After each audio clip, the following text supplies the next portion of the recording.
नमस्कार, आप देख रहे हैं वॉइस ऑफ कोटपुतली। कोटपुतली थाना पुलिस ने बड़ी कार्रवाई करते हुए अपहरण के बाद हत्या के मामले का पर्दाफाश किया है।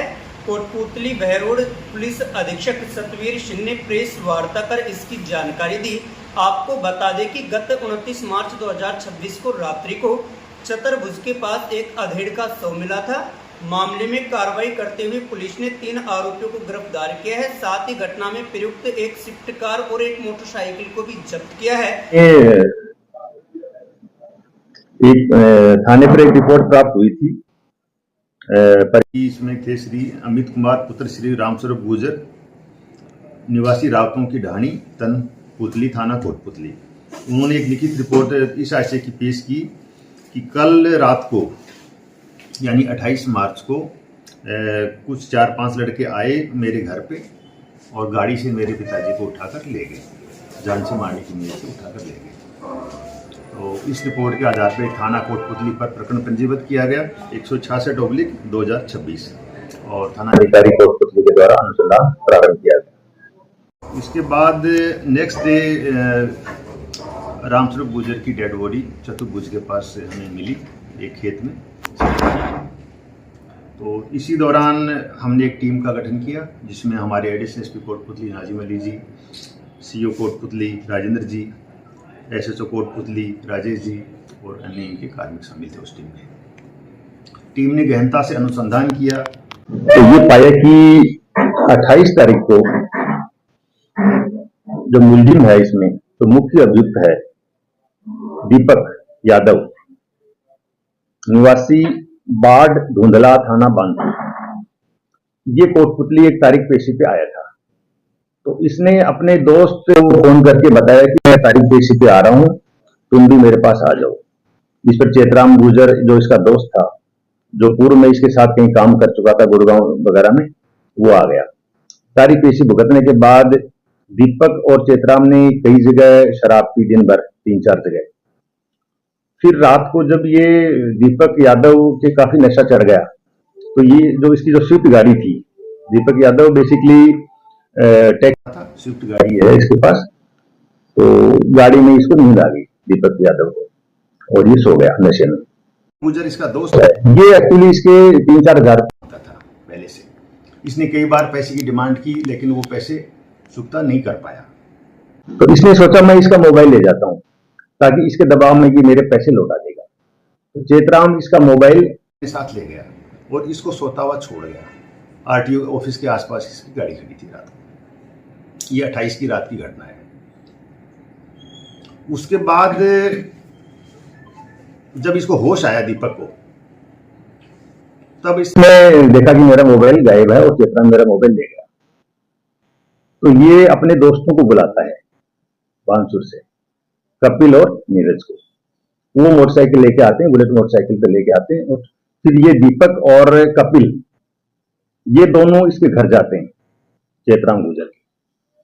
तो इनकी मम्मी वहां मिलती है इसकी चेतराम की और वो इसको डांट देती है कि तुम लोग उसको शराब पिलाते रहते हो, इसको बिगाड़ रहे हो।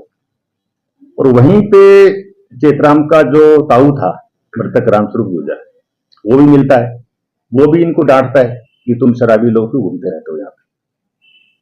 फिर ये वापस चले जाते हैं।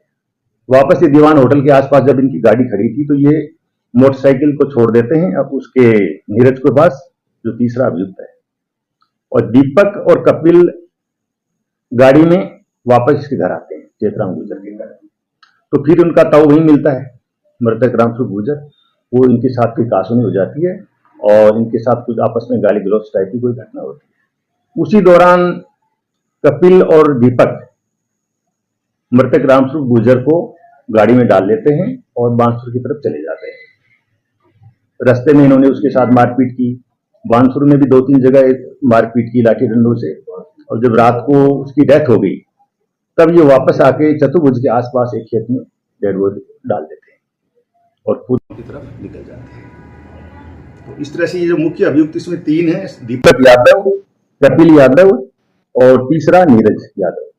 तीनों को हमने 6 तारीख दिया है। तीनों ही अभी इसी रिमांड पे हैं और कोई तथ्य अगर सामने आया तो उस पर भी जांच करेंगे।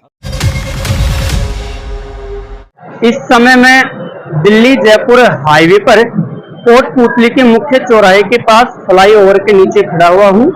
जैसा कि कोटपुतली नगर परिषद प्रशासन आवारा पशुओं और गोवंशों को पकड़ने का दावा करता है। आवारा पशुओं और बढ़ते हुए गोवंश की बढ़ती समस्याओं को लेकर परिषद प्रशासन के अपने तमाम दावे हैं, लेकिन उसकी जो एक वानगी है वो आप मेरे पीछे देख सकते हैं।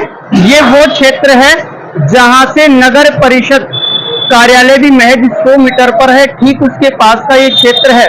सिर्फ आवारा गोवंश ही नहीं बल्कि जो सफाई व्यवस्था है उसका मंजर भी आप देख सकते हैं कि जो नगर परिषद है वो कैसे यहाँ पर काम कर रहा होगा। सिर्फ ये स्थिति यही की नहीं, शहर के लगभग आप किसी भी मार्ग पर चले जाइएगा वहीं आपको आवारा पशु और गोवंश घूमते हुए नजर आ जाएंगे। यही स्थिति बानसूर कट से बानसूर जाने वाली रोड की है, यही स्थिति डाबला रोड की है, या शहर के किसी भी आप मुख्य मार्ग पर चले जाइए। यहाँ तक कि जो नगर परिषद का कार्यालय है उसके बाहर भी आपको गोवंश घूमते हुए दिखाई दे देंगे। यह तो दिन की हालत है, रात में जो स्थिति है ये और भी भयावह हो जाती है। नगर परिषद के अपने तमाम दावे हैं। हर बजट में जो नगर परिषद प्रशासन है वो आवारा पशुओं को और गोवंश को पकड़वाने के लिए टेंडर जारी करता है। लाखों की टेंडर प्रक्रिया होती है, लेकिन क्या जो टेंडर जारी हो रहे हैं उनका काम कागजी आंकड़ों में ही फंसकर रह रहा है, या वास्तव में जो शहरवासी हैं उनको आवारा पशुओं से निजात मिलेगी। आए दिन जो सड़क हादसे हो रहे हैं उनका एक कारण आवारा पशु भी हैं।